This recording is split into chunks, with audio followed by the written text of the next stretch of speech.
another one that didn't work out as well as the Richard Simmons cruise, but provided some really fascinating insight, was the John Gray Men Are From Mars, Women Are From Venus, yeah. which kind of felt to me like there's this alternate universe out there where this might be helping some people. Yeah, I mean, that's the best-selling book of the 1980s, Men Are From Mars, Women Are From Venus. I mean, hugely, hugely popular, translated into tons of languages, and based on the idea that men and women are just different. Men do things one way, women do things the other way, and so just based on that, I had a really hard time accepting that, because I would read it and I'm like, I am such a big man. Like, I come home from work and I just want to space out in front of the TV too and drink a beer. Like, why is that a man thing, you know? And then I think that the way that he characterized a lot of the feminine traits just drove me nuts. And he was the only person that I didn't enjoy the book, except on a very humorous, you know, level. When I went to go see him, I thought that, you know, he was full of crap. Like, I just was not into it. The other thing I thought that was really fascinating that you were able to evoke is that sort of pyramid scheme that his empire had. Like, you burned through a lot of your advance on the book, staying in a hotel that you had to share with a roommate that you didn't know, and everything was kind of like, well, to answer that question, you should buy this. Well, what was interesting about that was, at the time, and I think that book that he was talking about in 2006 is out now, but it's this whole health thing. He's really on this health kick now. So he would be giving his talk, and people are there for, you know, relationship advice, or it was like a family and marriage counseling seminar, and he would, all of a sudden, he had this thing behind him, this table with flowers, and then these little canisters and bottles, and it was all the mineral supplements that he was selling, and drink mixes and things to get your mojo working. And how can you make your relationship better? Have more energy, be better in the bedroom. Buy some of this, you'll get 10 DVDs, right. So, you know, and so it just turned into this huge infomercial. Right. That, and he and a lot of these gurus too have this kind of stand-up comedy style that they have this shtick they do, and so his a lot was really about these products that he was selling. If it was 150 years ago, he would have been selling some sort of opium elixir on a train. Yeah, out of a suitcase. But that's me saying it, not necessarily you.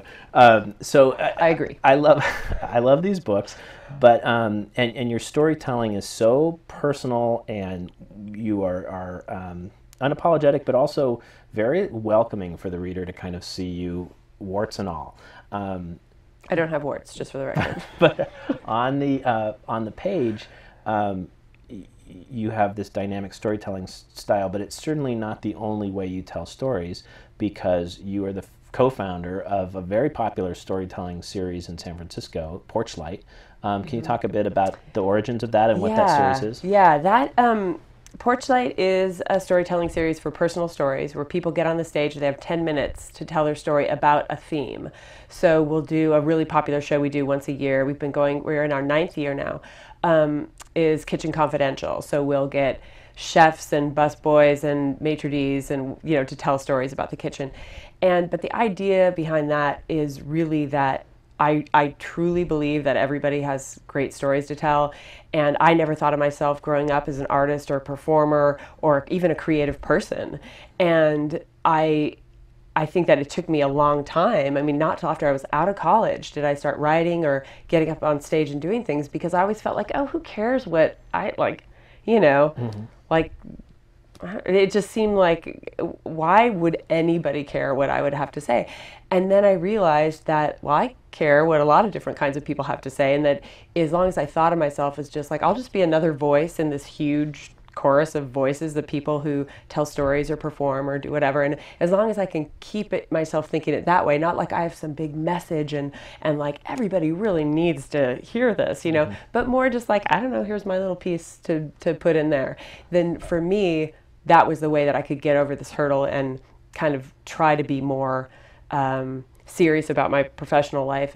And so I think that with Porchlight, it's that idea that, like, oh, come on, you can do it. Just 10 minutes on the stage. Like, get up and tell that story about that time when, you know, you got fired from that job or whatever. And I think through listening to stories, because I MC it and curate it with my friend Arlene Klatt, And we find all the storytellers, we listen to the stories, we get everybody up on stage and kind of help them, hone their story a little bit. We like it to be really conversational.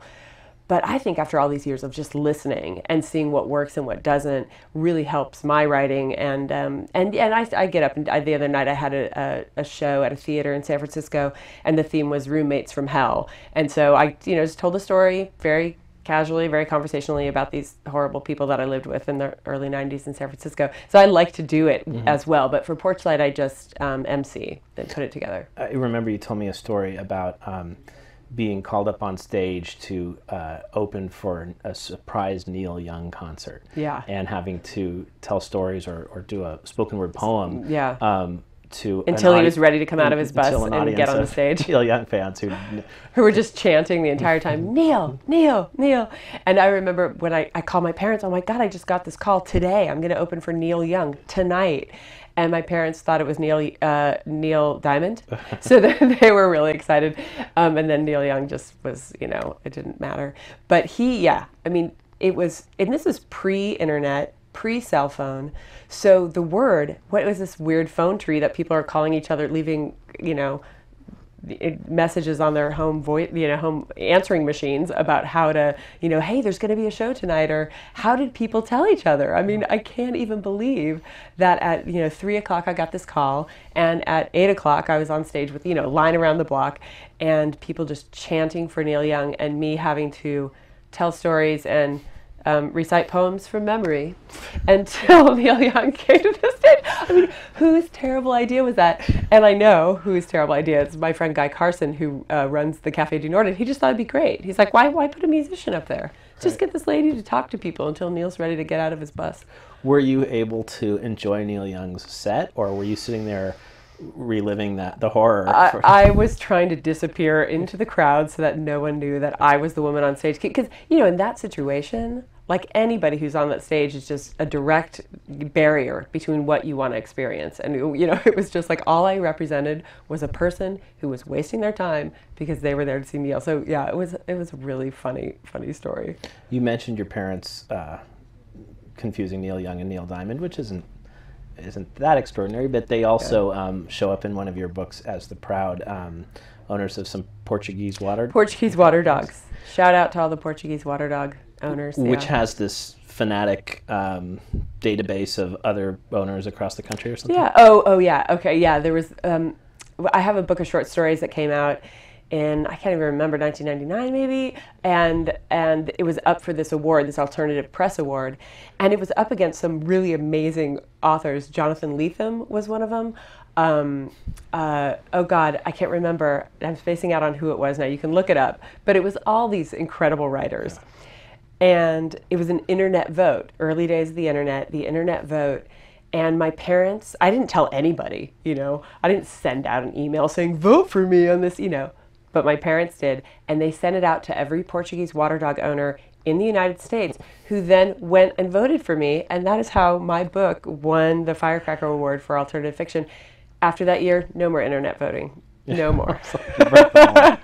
So your first two books before Everybody Into the Pool were Monkey Girl and This Too Can Be Yours. And Monkey Girl was really a collection of, I had never thought that any of those things were going to appear in print, but it was stuff that I was performing on stage at open mics in San Francisco. So I was doing that, and people were liking the performances, and then the publisher, Jennifer Joseph, said, hey, why don't you get all your stuff together that you've been reading at these open mics and bars and cafes, and we'll put them together in a book. So it's kind of a collection of short pieces. And even before that, you were writing for was it the SF Weekly publication? It was. I worked at the Bay Guardian, but I was not a writer. I was the assistant to the publisher. $6.50 an hour, man. But did a lot of stapling. That did lead to a column, didn't it? It led to a job.